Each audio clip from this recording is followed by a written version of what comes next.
Tenses: present, past, future, simple future and future continuous. Tenses are the form taken by a verb to show the time of an action or the state of an event.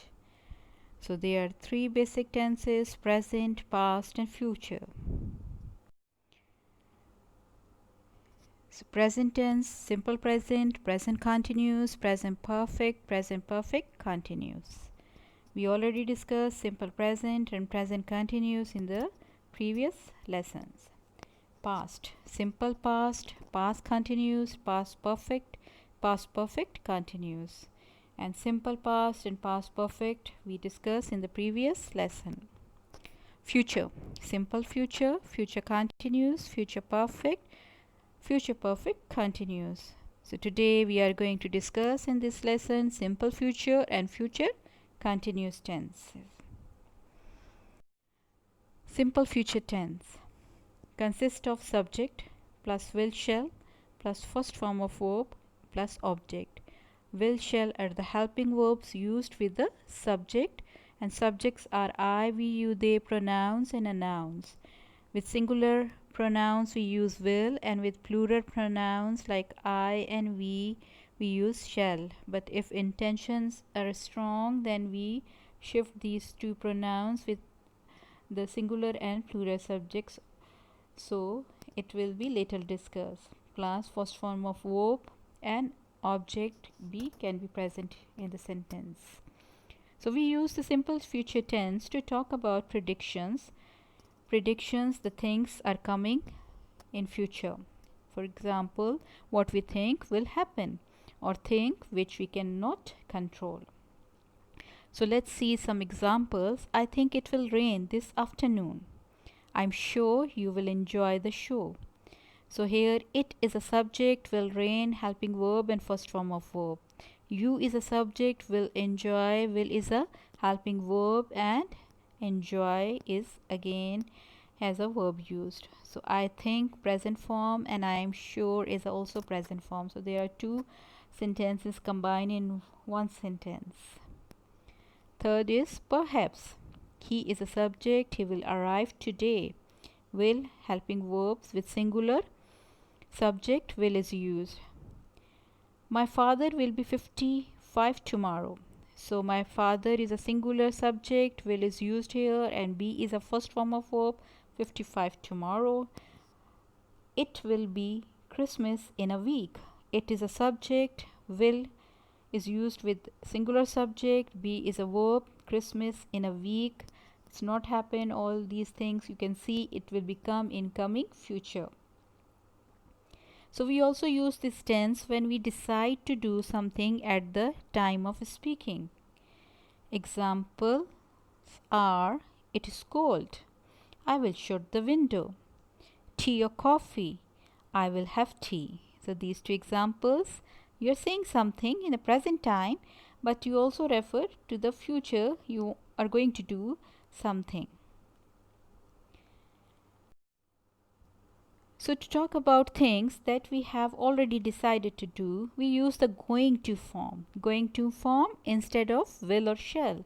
So be going to plus base form, not the simple future. We are not using will shall. We are using going to.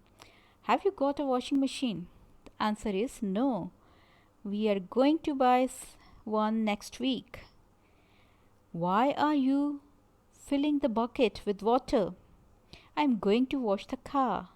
See, all these referring to the going to. So you are going to do this, you are going. So it's also referred to the future tense. Remember, we also use going to form to talk about what seems likely or certain when there is something in the present which tells us about the future. It is going to rain. Look at those clouds. The boat is full of water. It is going to sink. So you are sure, if you are sure that things are happen, so going to is going to be used. Certain that it's going to be rain. You are sure that it's going to be rain, and it is going to be sink because your boat is full of water. So it's anytime it's going to be sink. Now we are going to discuss the future continuous tense. So future continuous tense, we use subject plus will shall plus ing verb and plus object. So we use the future continuous tense to talk about something that will be going on at a certain time in the future. Now here it's, you know that this task is going to be happen in future and will be continued. Examples are, I will be flying to Singapore at this time tomorrow. Now you're talking to someone and you're saying this time next day I'll be flying to Singapore. So you're certain that you're sure that it is going to be happen. Don't phone me between 7 and 7:15. I will be watching the news during that time. Now here see 7 or 7:15. You are doing some task in coming time or in coming day, so you will be busy. You are certain that you are going to watch a movie, you are going to watch cartoon, anything, so you're certain. So these things are certain.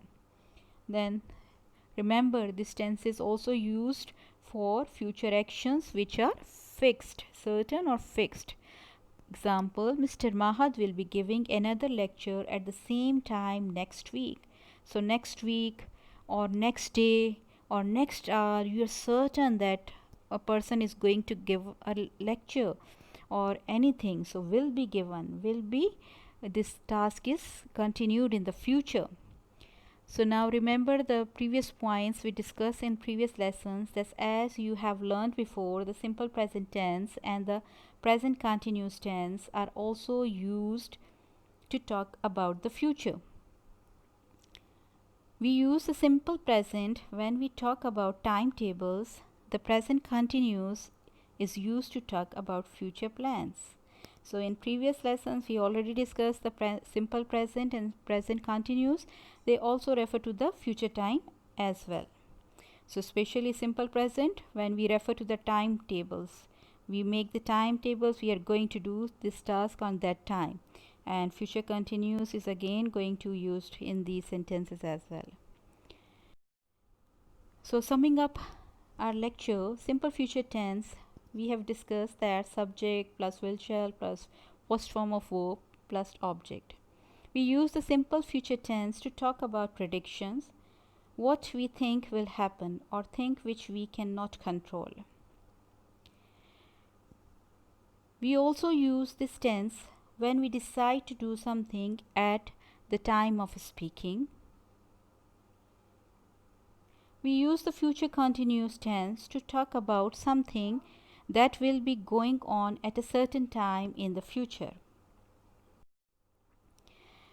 So future continuous tense consists of subject, will shall plus ing verb and object we already discussed. We used to talk about something that will be going on at a certain time in the future. Certain time, remember. This time is also used for the future action which are fixed. As you have learned before, the simple present tense and the simple continuous tense are also used to talk about the future. We use the simple present when we talk about timetables. The present continuous is also to talk about the future plans. So we have already discussed all these points, and I think now it will help you to remember the tenses, and it will be easy for you to do present, future and past, simple and continuous tenses. So up till now we have discussed these 6 different aspects of 3 tenses. So go through the lesson again, learn these points again and again, then it will be easy for you to do the exercises in your lessons. So I hope you understand and you will practice these tenses again. So thank you for watching this video. We meet in the coming lesson again. Thank you.